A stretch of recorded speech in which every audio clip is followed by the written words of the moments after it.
എല്ലാ മാന്യ പ്രേക്ഷകർക്കും പുതിയൊരു വീഡിയോയിലേക്ക് സ്വാഗതം. 2025 മാർച്ച് മാസത്തെ ഫലത്തെപ്പറ്റിയാണ് ഈ വീഡിയോയിലൂടെ നിങ്ങളോട് പറയുന്നത്. ചിങ്ങക്കൂറിൽ വരുന്ന മകം, പൂരം, ഉത്രത്തിൻ്റെ ആദ്യത്തെ കാൽഭാഗം വരുന്ന നക്ഷത്രക്കാർക്ക് മാർച്ച് മാസത്തിൽ എന്തൊക്കെ ഗുണദോഷ ഫലങ്ങളാണ് ഉണ്ടാകുന്നത് എന്നാണ് ഈ വീഡിയോയിലൂടെ നമ്മൾ നോക്കുന്നത്. ആദ്യം ആരോഗ്യപരമായ വിഷയങ്ങൾ നോക്കാം. മാർച്ച് 15 തീയതി വരെ വലിയ ആരോഗ്യ പ്രശ്നങ്ങളൊന്നും നിങ്ങളെ ബാധിക്കില്ല. 15-ന് ശേഷം ഇമ്മ്യൂണിറ്റി കുറവൊക്കെ ഉണ്ടാകുന്നതാണ്. പുറത്തു നിന്നുള്ള ഭക്ഷണ പാനീയങ്ങളൊക്കെ പൂർണ്ണമായും ഒഴിവാക്കേണ്ടതാണ്. ആരോഗ്യത്തിനൊക്കെ പ്രാധാന്യം കൊടുത്ത് എക്സർസൈസൊക്കെ ചെയ്യുന്നത്, അതും പതിവായി ചെയ്യുന്നത് ആരോഗ്യമുള്ള ഒരു ശരീരം നിലനിർത്താൻ സഹായിക്കുന്നതാണ്. ഇമ്മ്യൂണിറ്റി കുറയുന്നത് മൂലം കഫസംബന്ധമായ അസുഖങ്ങൾ, അതുപോലെ പനി മുതലായ അസുഖങ്ങളൊക്കെ ഉണ്ടാകാൻ സാധ്യതയുണ്ട്. ഗ്യാസ് സംബന്ധമായ അസുഖങ്ങൾക്കും സാധ്യത കാണുന്നുണ്ട്. ആരോഗ്യത്തിന് 15-ാം തീയതി വരെ കുഴപ്പമില്ലെങ്കിലും 15-ാം തീയതിക്ക് ശേഷം കൂടുതൽ ശ്രദ്ധ കൊടുക്കേണ്ടത് തന്നെയാണ്. വിദ്യാർത്ഥികൾ ഈ മാസം വളരെ അധികം കാര്യങ്ങളൊക്കെ ചെയ്യാൻ ആലോചിക്കുന്നതാണ്. എന്നാൽ മനസ്സിൽ എന്തെങ്കിലും നെഗറ്റീവ് ചിന്തകളൊക്കെ ഈ സമയത്ത് നിങ്ങൾക്കുണ്ടായേക്കാം. എന്ത് കാര്യങ്ങളാണോ നിങ്ങൾ ചെയ്യാൻ ആഗ്രഹിക്കുന്നത് അത് ചെയ്യുക മാത്രമാണ് അതിനുള്ള ഒരു പ്രതിവിധി. മാർച്ച് 15-ാം തീയതി വരെയൊക്കെ ഗുണകരമാണ്. ആ സമയത്ത് എക്സാമൊക്കെ ഉള്ളവരാണെങ്കിൽ ആ സമയത്തൊക്കെ കൂടുതൽ പ്രിപ്പറേഷനൊക്കെ ചെയ്യുക. ആ സമയത്ത് അവർക്ക് കൂടുതൽ ഗുണഫലങ്ങളൊക്കെ ലഭിക്കുന്നതാണ്.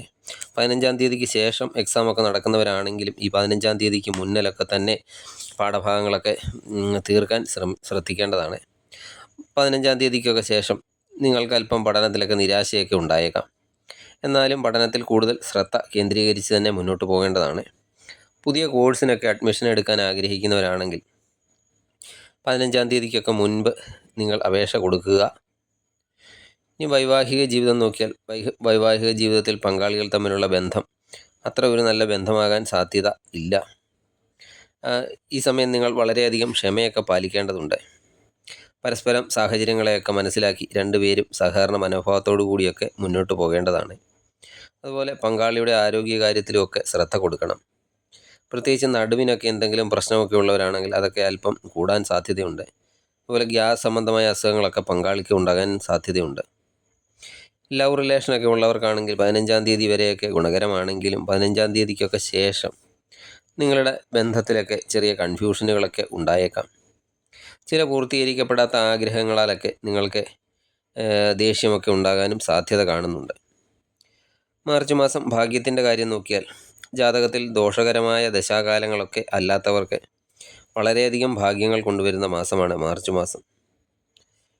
എടുക്കുന്ന തീരുമാനങ്ങളും അതുപോലെ ചെയ്യുന്ന കാര്യങ്ങളിലുമൊക്കെ ഒരു ഭാഗ്യത്തിൻ്റെ ആനുകൂല്യങ്ങൾ ഈ മാസം നിങ്ങൾക്ക് ലഭിക്കുന്നതാണ്. തൊഴിൽപരമായ നേട്ടങ്ങളും മാർച്ചിൽ ഉണ്ടാകുന്നതാണ്. പ്രത്യേകിച്ച് കലാപരമായ തൊഴിലുകളൊക്കെ ചെയ്യുന്നവർക്ക് കൂടുതൽ ഗുണകരമായ അവസ്ഥകളൊക്കെ ഉണ്ടാകുന്നതാണ്.